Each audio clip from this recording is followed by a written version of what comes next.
केशवराव भोसले नाट्यगृहाच्या उद्घाटनाचा घाट आहे। 9 ऑगस्टला मुख्यमंत्र्यांच्या उपस्थितीत उद्घाटन होणार आहे। नाट्यगृहाच्या बाहेरील भागातील अनेक कामं ही अपूर्णच आहेत। सध्या नाट्यगृह परिसरात चिखलाचं साम्राज्य दिसतंय।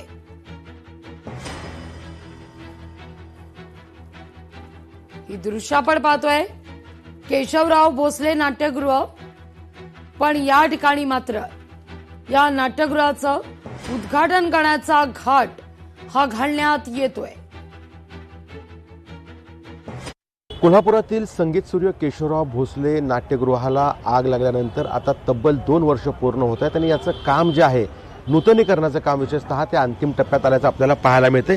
आणि या दृश्यांच्या माध्यमातून पाहतोय की हे काम आहे ते सध्या 9 ऑगस्टपर्यंत पूर्ण करण्याचं खरं तर नियोजन आहे ते महापालिका प्रशासनाने केल्याचं आपल्याला दिसून येते।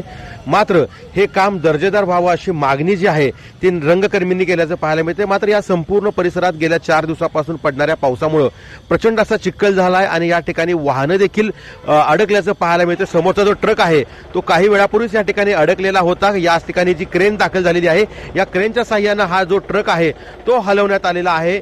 खरं पाहिलं तर अजून या सगळ्या संगीत सूर्य केशवराव भोसले नाट्यगृहाचं काम अद्यापही बाकी आहे। मात्र असं काम बाकी असताना 9 तारखेला मुख्यमंत्री देवेंद्र फडणवीस यांच्या हस्ते उद्घाटन करण्याचा का घाट घातला जातोय असं देखील आता काही रंगकर्मींनी या सगळ्या प्रतिक्रिया आहेत त्या व्यक्त केल्याचं पाहायला मिळते। मात्र जो पाऊस पडतोय आणि पावसामुळे जो चिखल झालाय त्यामुळे वाहन रुतण्याचं या ठिकाणी देखील आपल्याला पाहायला मिळते आणि क्रेनच्या साहाय्याने ही सगळी वाहनं आहेत ती अडकलेली वाहनं या ठिकाणीहून बाहेर काढणे देखील आता काम सुरू असल्याचं आपल्याला पाहायला मिळतंय। सतेज औंधकर, लोकशाही मराठी, कोल्हापूर। लोकशाही मराठी ऐका, पहा, जागरूक रहा।